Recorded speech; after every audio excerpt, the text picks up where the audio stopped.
I have to say it. I'm not going to be the Alabama coach. What? How could you not predict at least 10 to 13 wins for next season is all I'm saying. But again, Jesus Christ, 13 wins. I said you want an opportunity to play, and the Jets are giving me an opportunity to play. I'm sorry. I just remember that you compared Gesicki to Kelsey. I'm sorry. I did not. You know what? About it, I am ready to get hurt again. And ladies and gentlemen, we are back on the Battered Fins Fans podcast. I am your host, the Bearded Fanatic. That is my co-host, the Battered Jets fan, Danny G. Danny, it was an amazing week for me so far. Not just a Dolphins victory, getting that big bonus at work after a hard year of working. I would say I'm on a good high right now. How about yourself? I didn't lose this weekend, so I'm on a high also. That's a fair point. That's a fair point because the Jets were on a bye this week, and now we are heading into a bye this week. But we're going to talk about that and much more. But as we always do, we like having guests on our show. And the reason we like having guests on our show is because not every single time do we all agree on the same things. This week, all the way from Vancouver, Canada, we have somebody who I personally enjoy all his takes and every single tweet he drops regarding the Dolphins. We have Mr. Jay Soto, Dolphin for Life, joining the show. Mr. Jay Soto, how are you doing today? Good, guys. How are you? Doing great. Thank you so much for asking. Jay Soto, there is a bunch of things to ask you. I know Danny already has one. He tried to get that answer out of you before the show even started, so I'll let him kick it off. Yeah, well, I was surprised when Manny told me that you are living in Canada, and not just Canada, but you're living all the way in Vancouver.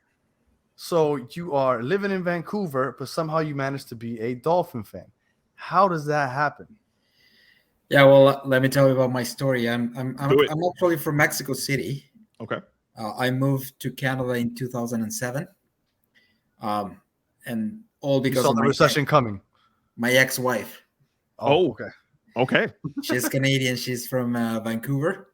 Okay. We met in Mexico City at a bar back in 2006. So we decided that if we wanted to have a family, Canada was a good place to have them and raise them. And fair enough. That's why I'm here.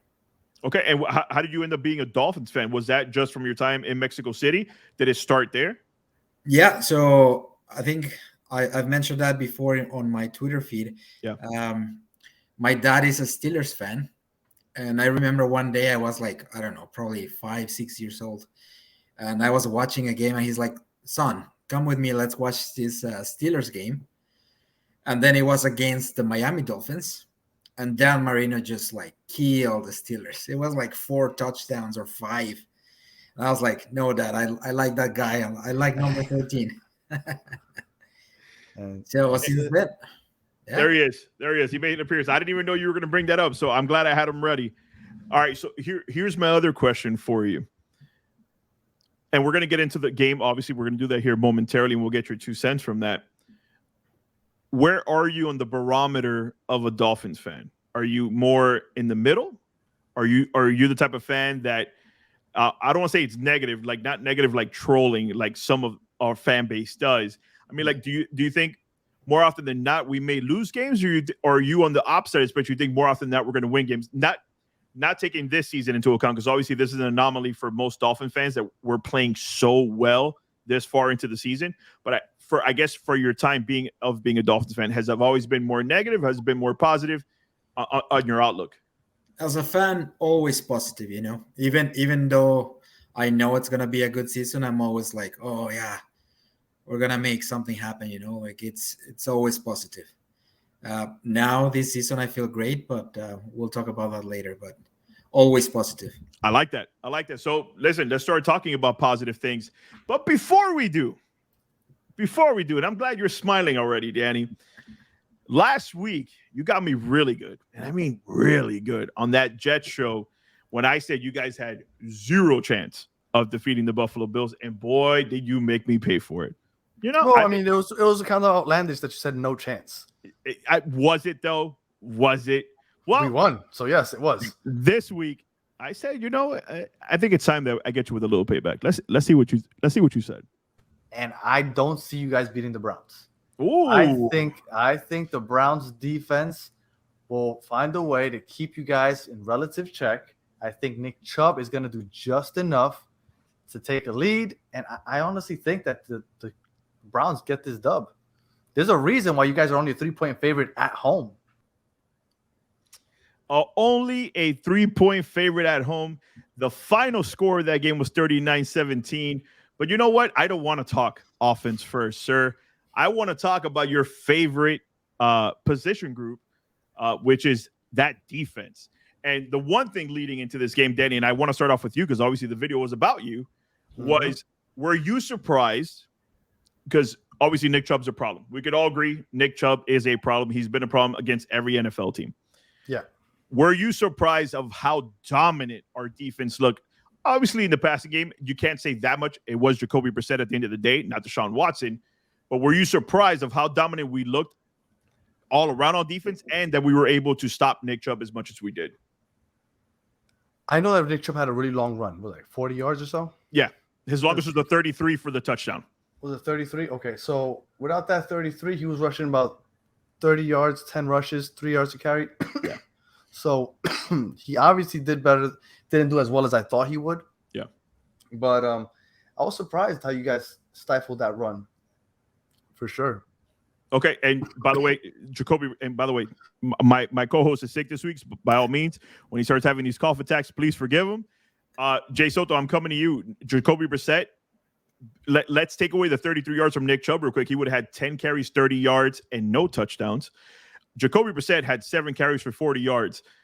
I'm like, all right, here we go again with the Justin Fields. Obviously not on the Justin Fields level, but how did you feel before coming into the game? Like, what did you think the problems were going to be? And ultimately, after the game, how do you feel about how the defense played? Yeah, for me, it was like, before the game, I always knew we have to stop the run game. Yeah. Right? As soon as you stop the run game, I knew Jacoby wasn't going to be able to do it, anything. So I didn't think that the defense was going to be that good against the run. But boy, they proved me wrong. So they're really good, especially Wilkins. He had an amazing game. If there was a game that you could say this guy deserves to be paid, it was this game. He was amazing. Yeah, he was amazing. Disrupting the pass, disrupting the run. The one hit that he landed in Roberts' head on Nick Chubb, that brought me out of my seat at the stadium. That was such a beautiful hit. But the other thing is, coming into this game, besides handing Nick Chubb, basically keeping him in check, was that the game plan worked. I said last week on the show that we were going to win this game, and I felt so confident saying we were going to win decisively. The reason being is because I felt that our offense was clicking at the right time. But for the most part, I said, if you were to hold Nick Chubb in check and you make Jacoby Brissett the person that has to beat you, you're going to win this game. And he ended up with 22 of 35, 212 yards, and a touchdown. When you look at Jacoby Brissett, obviously we had him on the team last year. He's a serviceable quarterback, but obviously not somebody that's going to carry you to a victory. He could hit good passes here and there. Like, he had a few really good third down conversions for the Browns, but ultimately not somebody who's going to beat you. Did you expect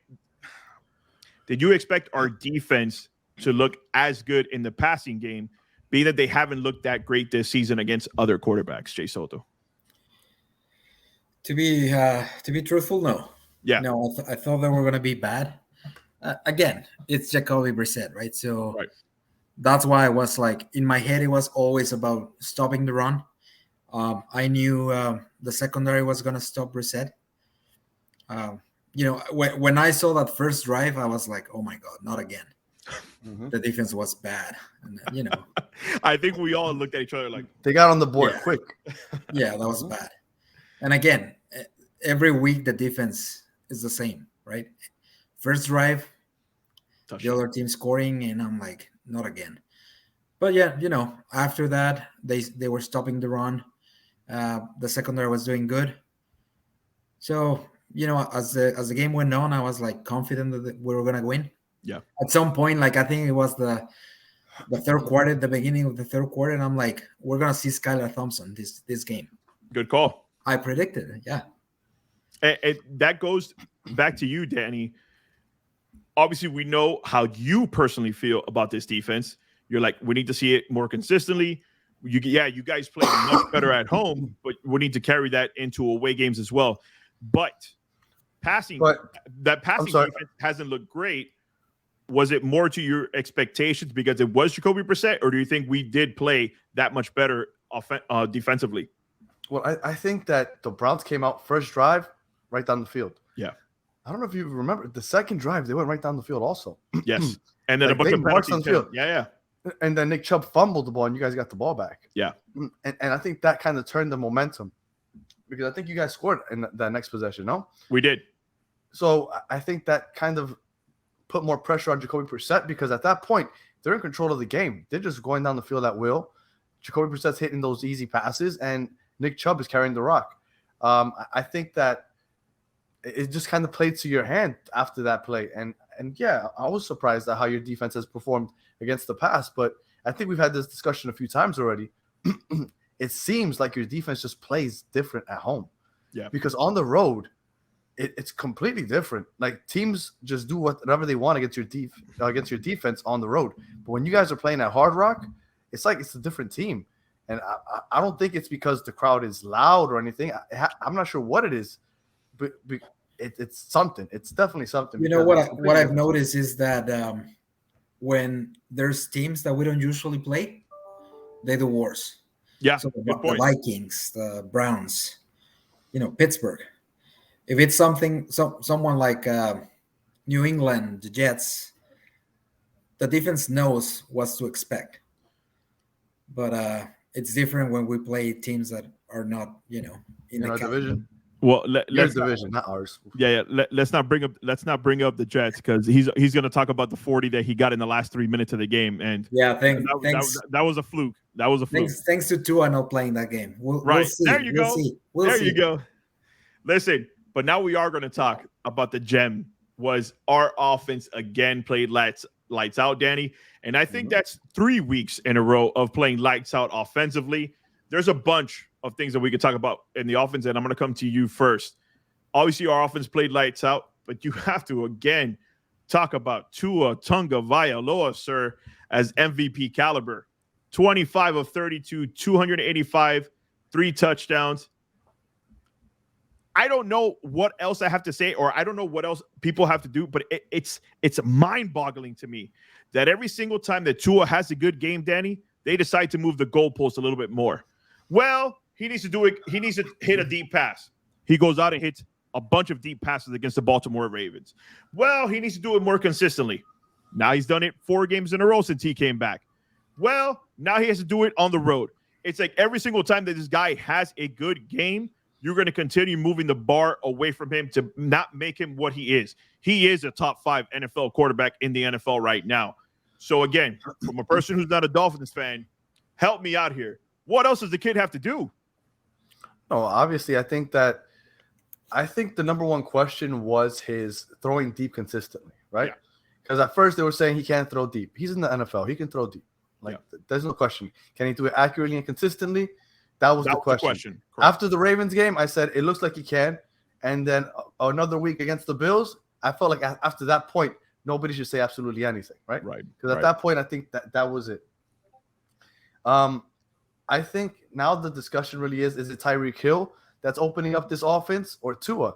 Because you can't deny that Tua is playing right now as one of the top QBs. Yes. He is probably the MVP of the league right now because he's the quarterback. But like I was telling you last week, in my opinion, drop your 2 cents. Tyreek Hill is the MVP of the team because I think he is the person that has opened up the offense for Tua. There's a reason why Sherfield is looking like a number 2 or even a number 1 receiver the way he's playing because he's getting so open underneath because once Tyreek goes on a go route, there goes the safety with him, and it opens up everything underneath. So I think that has helped out a lot, and I don't think Tyreek Hill is getting enough credit for what he's doing because I think he's in 2nd or 3rd place for yards after the catch. He has plus 300, and on top of that, I'm sorry to go so long on this. No, for sure. It should be a stat, and it's not a stat. But if it was a stat, accumulated yards on pass interferences, I am 100% sure that Tyreek Hill would lead the league in those yards. And those yards matter because those yards move you up the field. They do. And he gets those at least once a game, and it's always on big plays. It's always on shots down the field. So you're just getting chunks of 30, 40 yards at will, and it doesn't show up on the stats. But Tyreek Hill is moving the team down even like that. So I think Tyreek Hill, to me, is the MVP of the team this year so far. And Jay Soto, before I come to you, because I definitely want to get your answer if you think it's Tua or Tyreek, here's my thing, just to rebuttal your answer real quick. I don't think anybody is doubting the fact of how important Tyreek Hill is to Tua and to this team. For sure, because he's a constant distraction. Like, as soon as you see him run, you see the defense like, there he goes. Like, we got to get eyes on that guy. But let's talk about the pinpoint passing of Tua Tagovailoa. The 3rd down and 10s they hit to Jalen Waddle was in such a beautiful point that only Jalen Waddle could go ahead and grab that ball. You brought up Trent Sherfield. The Trent Sherfield dime in the back of the end zone. Granted, beautiful catch by Trent Sherfield, but that had to be pinpoint accuracy to get it into that end zone. How many other players were involved this game as far as catching the ball? Jalen Waddle, 4 catches. Trent Sherfield, 4 catches. 8. Allen Ingold, 4 catches. Tyreek Hill, 5. Mike Gesicki, 2. Everybody was catching the ball this game. But Jay Soto, I want your 2 cents. If you had to pick the MVP for the NFL right now, obviously coming from the Miami Dolphins, would it be Tua Tagovailoa, or would it be Tyreek Hill, and why? You know what? It's funny because before the Browns game, I think Ian mentioned, I think he sent a tweet asking like who's going to be the MVP and whatever. Yeah. And I said, it's going to be Tyreek Hill. I remember. After the Browns game, I was like, has to be Tua, man. Tell me about it. Preach on it. No, I mean, I love Tua. And you know what? Like, if you look back to my tweets, I'm always like, I've been a big fan of Tua. I'm also a realist, so I know what he's capable of doing. Of course. And, and by the way, that's why we have you on the show, because every single tweet, it's not like something crazy. Like, your points are always valid and backed up with factual data. But I'm sorry to cut you off, but I needed to say that your tweets are always on point when it comes to this team, and that's why I wanted you on. Oh, thank you. No, honestly, I thought it was going to be Tyreek Hill. Yeah. His numbers are crazy. He's being consistent every game. But again, now I look at Tua and I'm like, he's as well being consistent every game, no interceptions, passing to like different players and distributing the ball like to different players. And I think he's looking like the MVP so far. I like that. And another thing that a lot of Dolphin fans have always loved this team for what it is. But Danny, a lot of things that people were talking about, well, what happens when you take Tyreek Hill away? Now he could get the ball to everyone else. Like, even if Tyreek Hill has a 0 to 2 catch day, but because of the distraction, he's going to be able to get the ball to everyone else. But that's my point, because he's a decoy. If he wasn't on the field at all, I think it might be a little different. I'm not saying that Tua isn't an accurate passer. Let's hope that doesn't happen. Let's not hope that happens. But I get what you're saying. But look at the passes he's throwing to Sherfield and Gesicki. Tyreek Hill is not on those plays. Right. No, I know, but the reason, at least I think the defense is in that area, in the area of Tyreek Hill, and it opens up the other side of the field. There's a reason why he's constantly in motion. Right. I've never seen a wide receiver run around more. That's what I'm saying. Snap. I was rewatching the game. Yeah. Those catches by Sherfield, Tyreek is out. Oh, you mean he's not on the field? Yeah, he's not on the field. Yeah. He's out. Okay. It doesn't really matter. Right. He had just caught a pass, Danny. And the reason he wasn't in the game, he had just caught a pass, and it's the one that he caught like immediately and then ran across the field and got us that first down. So I remember. Immediately after they took him out, that's when he hit the dime to Trent Sherfield. He ran from the right hash all the way around at an angle, and it's crazy how fast that guy is. Like, we get it. We're beating a dead horse. But that guy is so stupid fast. So fast. It's ridiculous. Listen, let's talk about something else. What a sweet addition Jeff Wilson has been to this team. At the trade deadline, people were talking about Christian McCaffrey. People were talking about Kareem Hunt. Who was talking about Jeff Wilson? Not I. I didn't even know who the hell the guy was when he got traded here. But let me tell you what a difference maker this guy has been. I get Raheem Mostert is a track star, right? We get it. That guy got speed for days. If he hits a hole, he's hitting that hole. But Jay Soto, you watching this run game, a lot of people are like, oh, yeah, you got Waddle. You got Tyreek Hill. You got Gesicki. You got Trent Sherfield. You got great offensive wide receiver weapons, but nobody expected this run game to be a problem. It's been a problem the last 2 weeks. Don't you agree? Yeah, I agree totally. Even even before we traded for Jeff Wilson, I was like, why don't we see Miles Gaskin more often? Right. Like they were giving opportunities to Chase Edmonds, and I'm like, we need to see Gaskin. We need to see something different. Yeah, Gaskin is a good pass catcher. he is. Why are we not seeing him? And thank God they made this trade. I don't know if you remember, I said, I love Kareem Hunt. That's what we need in this offense. I'm that pounder in the game. Like you needed that type of running back. That's what you mean, right? Yeah, aggressive, a good pass catcher. But then I was like, I didn't like what he did. Nobody did. In his past. We're just talking about the player on the field. Yeah, correct. Yeah. Exactly. So I was like, I like him as a player. I don't like what he is, but I didn't know Jeff Wilson was going to be that good. So what a great addition, Danny. I know that you said last week when you saw him that first game, you're like, wow, he incorporated really fast. But obviously coming from the same offense that he was kind of running in San Francisco already when he had Mike McDaniel as his offensive coordinator. But let me tell you, maybe you say that game, all right, maybe the Bears weren't ready for Jeff Wilson. The Browns should have been. But let me tell you, sir, Jeff Wilson, 17 carries, 119 yards, and a touchdown. His longest run being for 20 yards. Raheem Mostert, 8 carries, 65 yards, also hitting the end zone.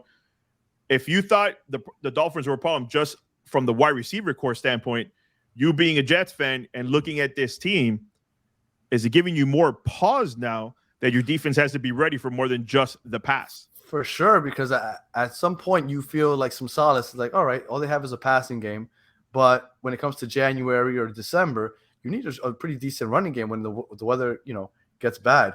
But if you guys have a running game now also on top of the weapons that you have, a wide receiver and tight end, even though Gesicki doesn't get used very much by you guys, I think that's a real problem.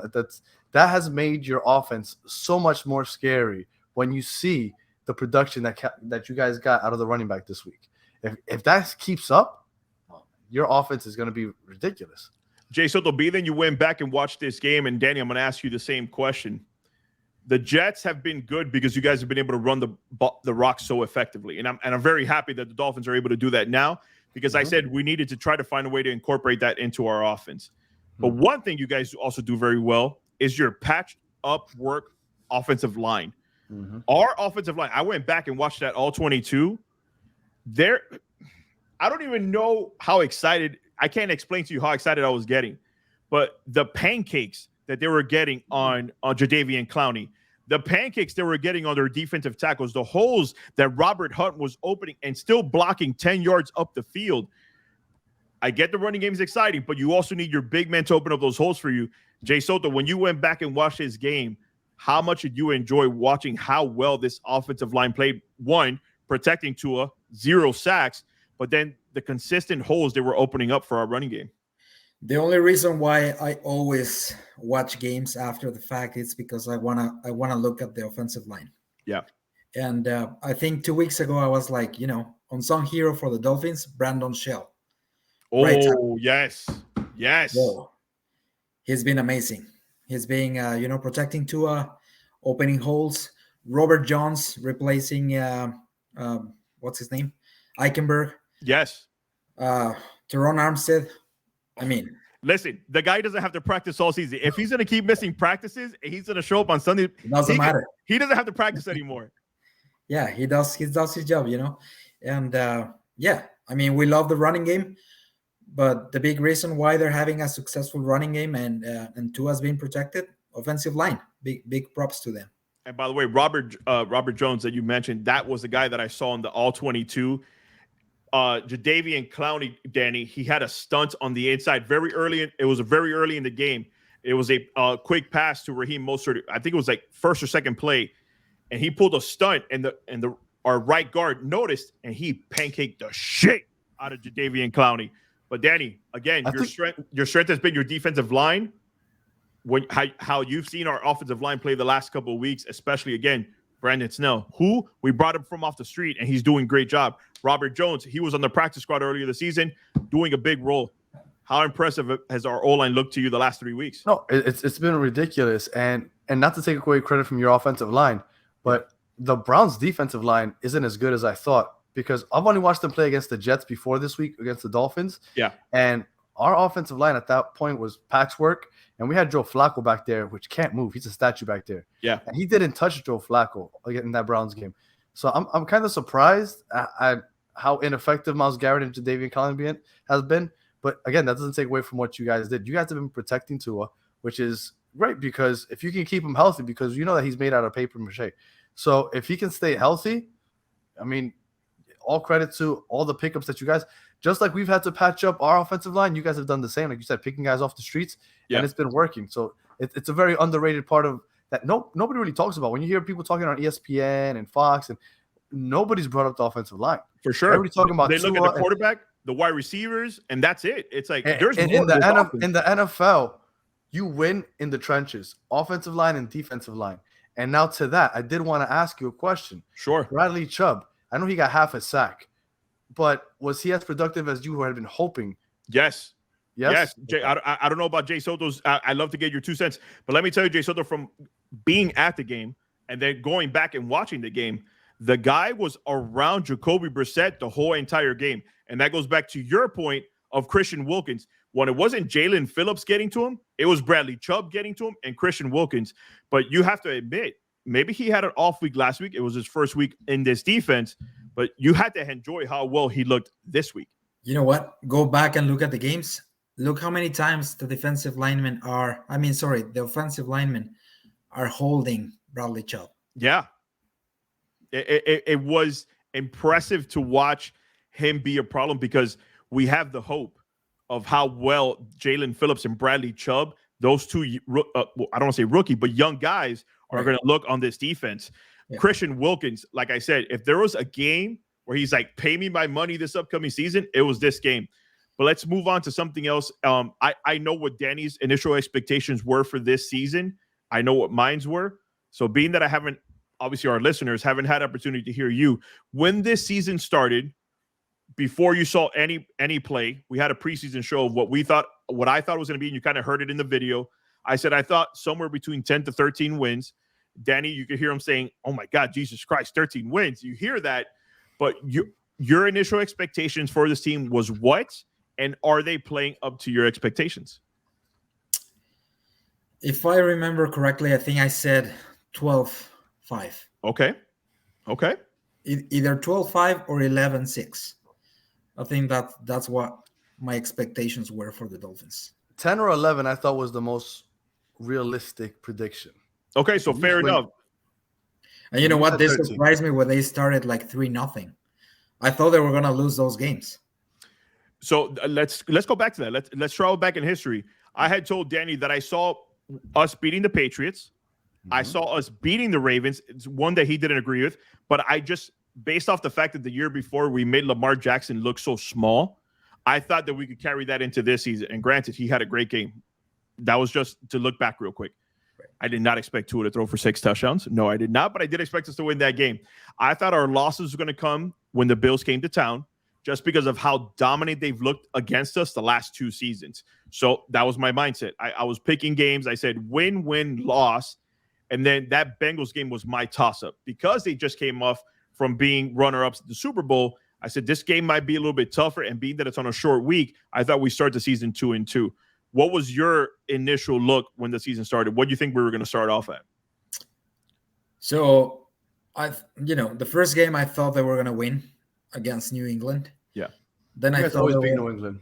They were going to lose against the Ravens and the Bills. So that was a surprise. And then I thought we're going to beat the Bengals. We're going to beat the Jets. But again, it's because Tua wasn't playing. Fair enough. Reality, right? You see the Jets fans look at you right now. Listen, remember, you guys were losing when he went out of that game against the Bengals. You're right, but Chase Edmonds did drop that pass in the back of the end zone. Just letting you know. That's also coming, you've said, Danny. That if Chase Edmonds, I have. That if Chase Edmonds catches that ball, you guys might win that game. We would have been in the lead, and then our defense could play a little bit better. But let's talk about if they're playing up to expectation. This is my point. For me, they are 100% playing up to expectations and by far surpassing my expectation. Here's why. Everything is a what if when Tua went down, right? Like, what if he would have finished the Bengals game? What if he was available for the Jets game? So on and so forth, right? But let's use those what ifs.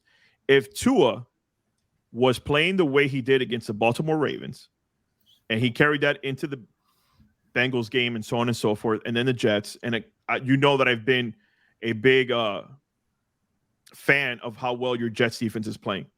But I just think having Tua being that he has played you guys in previous seasons, he knows you a little bit better than what Teddy Bridgewater or Skylar Thompson is. The reason I say they're surpassing my expectations, because if he would have been in those games, I'm not saying we would have been undefeated, but I don't think we would have been at 3 losses, is my point. And then my initial thought of 10 to 13 wins would have been even more in that ballpark because we would have had our quarterback available. But Danny, are they playing up to your expectations or are they surpassing what? Give me your 2 cents. No, I still think, remember, I always thought that they would win maybe 10 to 11 games. And I think they're more or less on track to do that anyway. You still have those 3 road games coming up that are going to be really tough. Yep. You guys got to get 2 out of those 3, but it's going to be really tough to get all 3 of those games. I think you guys are doing – the only thing that surprised me, and it's 2 years in a row that they've done this to me, is that your defense has made me look stupid because every year I predict that your defense is going to be dominant, and they disappoint me because they haven't yet. At home, they've looked better, but on the road, they haven't. But I always expect you guys to kill it on defense. And I mean, missing Byron Jones, I'm sure is bad. Xavier Howard hasn't played up to par this year. Yeah. So I'm sure those 2 things, have a lot to do with it. And the fact that Emmanuel Ogbah, before he, got lost for the year, he was already lost because I didn't see him. He was ineffective. And you guys aren't blitzing as much, but because your Xavier Howard isn't playing as good as he should, Byron Jones is out because you haven't been going 0 blitz like you used to do last year. So those are all factors, I suppose. But yeah, the defense isn't living up to my expectations. But your team overall, as a team, record-wise and all that, yes, it's where I more or less thought it would be. I don't like looking ahead once we're into the season because I like taking on a week-to-week basis. But I do want to put you on the spot real quick.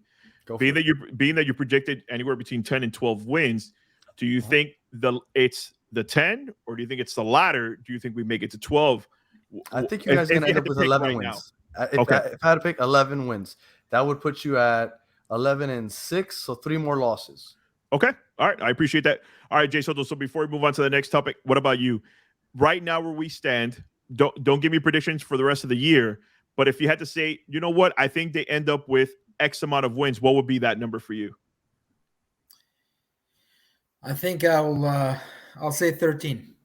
Okay, I like it because that's exactly what I was going to say. Not just because 13 is my favorite number, Dan Marino, but the fact that that's what I initially said. I said this team, my preseason prediction was I could see 10 to 13 wins. Not just because of what I saw of Tua, not just because what I know what Tyreek Hill was going to bring to the team. It was the fact that I believed in what Mike McDaniel was trying to bring to this team. And the fact that now we have a running game, I think we make it to 13 wins. Danny, I know we're going to talk about it next week when we come out of the bye and we're looking ahead to the Texans game. We'll talk about it a little bit more next week. But I want to talk about this because for us to get to 13 wins, I feel like everything just can't be positive. So, Jay Soto, I'm going to come to you first. I'm sorry. Hold on. I'm sorry. Real quick, because I didn't have. So you're predicting you're only going to lose 1 more game the rest of the year? Yes, that would be what I would say. Okay. But I'm not going to tell you where it is. We'll wait for that for next week.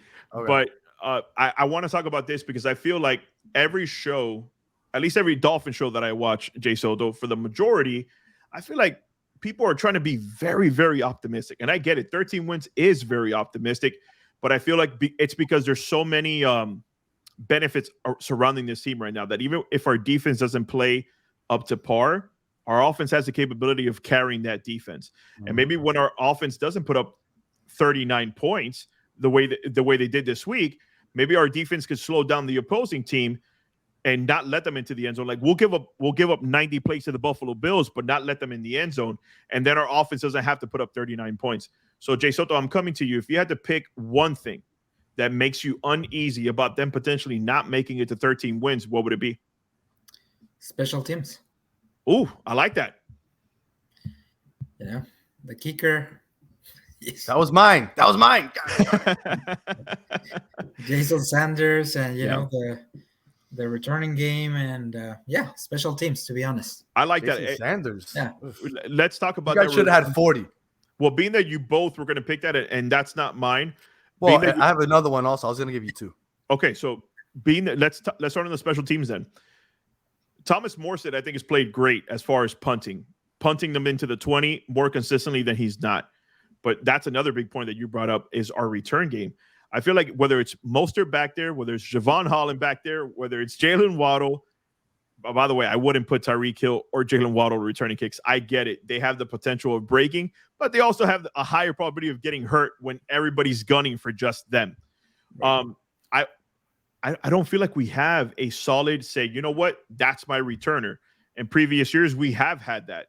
So I agree. I agree with what you said, Jay Soto. I think Jason Sanders, I think he'll pick it up. I think going back to what Mike McDaniel said is he hasn't given me any impression that he's not going to get this fixed. And I kind of feel the same way. But if I had to nitpick at something, I'm going to agree with you. I think it's Jason Sanders. I also think it's the defense, Danny, before I let you in and give me your other one. Not because one of the things you've said, Danny, this year is, and you know, based off of what I've said, is they bend a lot, but they don't break.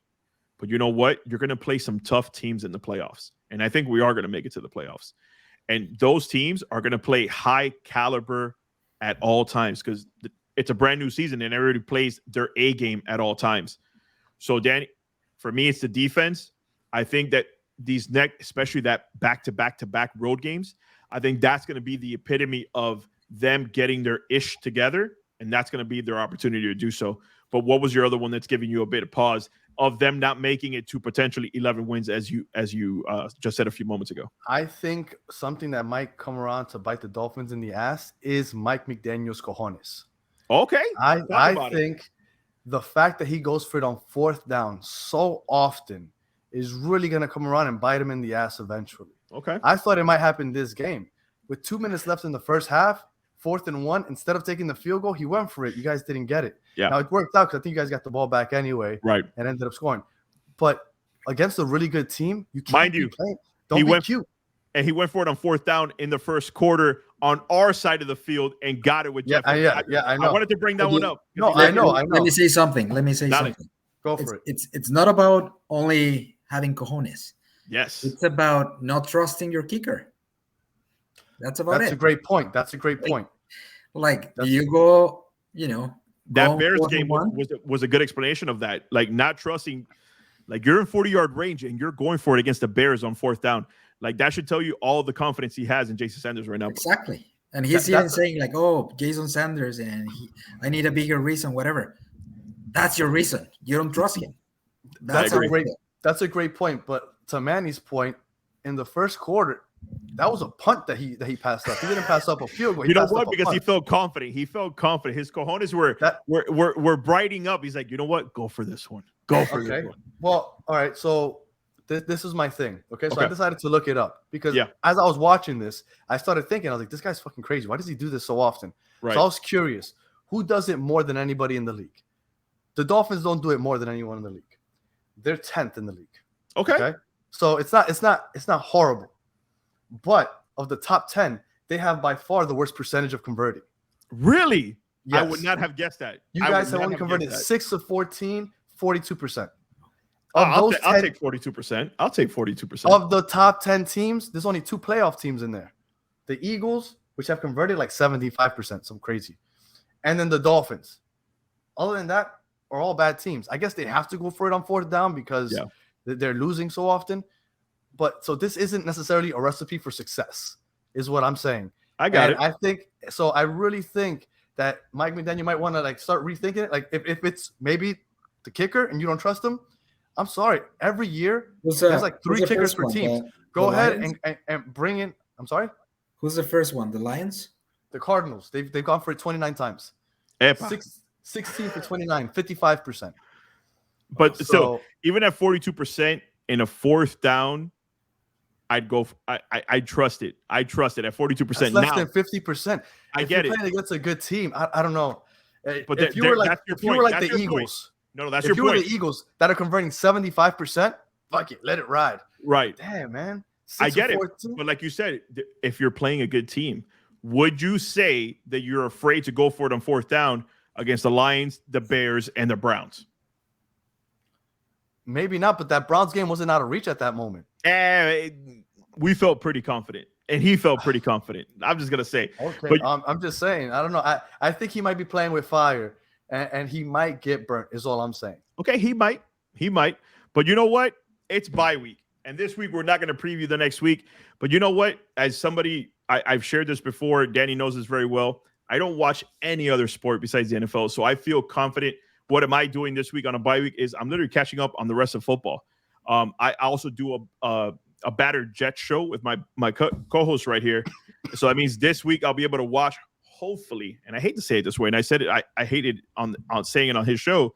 I really do hope the Patriots get embarrassed this week by your Jets team, not just because you're my co-host, it's because of so many years of the Patriots being dominant. I want somebody to destroy them. Hopefully it's this week for you. Danny, you just came off a bye week. What's your best advice when your team's on a bye? What do you do? On vacation. I plan my vacations around my bye weeks. I just came back from Disney World. That's how it is. You just gave away the sauce. Does your wife know this? Does your wife know that you plan accordingly around Jets weeks? Jay Soto, it is a bye week for the Miami Dolphins. What will you be doing on Sunday? You know what? Same. I'm going to be watching football. I have a few fantasy teams. So I want to be rooting for my teams, my players. And how are you doing right now in fantasy? I think I'm a third place in one and second place in the other one. I like it. Well, It goes without saying, I've enjoyed our Twitter friendship so far, and I enjoy the fact even more that you were so agreeable to come on the show and talk Miami Dolphins football with us. I definitely enjoyed it, and I look forward to having you on again. For sure, man. Thank you so much for thinking of me, and I really enjoyed being with you guys. And even though there was a Jets fan, it's a Jets fan. Okay. I have a question for you, Jay Soto. You watch soccer? Oh, I do. Okay, so the World Cup's coming up this weekend, so you got something to do. Go Mexico. Forget NFL. You got the World Cup. It's once every 4 years. Is Colombia going to the World Cup? No. But I'm rocking with the USA. That's why you're on vacation then. What about you, Jay Soto? That's a good point. Who's your go-to? Like, who do you think is winning the World Cup this year? Because I promise you, on my show, there will never be another talk of soccer. But being that it got brought up, who are you going for in the round of in the World Cup? I'm always gonna say Mexico, but that's never gonna happen. So I don't know. So who's your second team? No, Canada has a chance. Canada has a good team. I don't know about going all the way, but they could go on a nice run. Oh yeah. Wow, you guys are teaching me right now. I didn't even know Canada had a soccer team. Yeah. They have a really, really good team. They actually beat Alphonso Davies went down in Aztec Stadium like 4 months ago or something. Like they have a really good team. Canada, I think, finished higher than the US in the qualifying rounds. Canada has a squad. First place, yeah. I only watch football, guys. I only watch football. Well, depending on who you talk to, that is football. Yeah, you're right. But listen, as always, again, Jay Soto, thank you so much for joining us. Mr. Battered Jets fan, Danny G, it's always a pleasure to do this show with you. Always, sir. Ladies and gentlemen, this was episode 11 of the Battered Fins Fans podcast. We will be dropping this probably tonight, early tomorrow morning. We hope you enjoyed it. From Jay Soto, from the Bearded Fanatic, from the Battered Jets fan, hope you all have a good night. See you next week. You guys. Fins up. Fins up.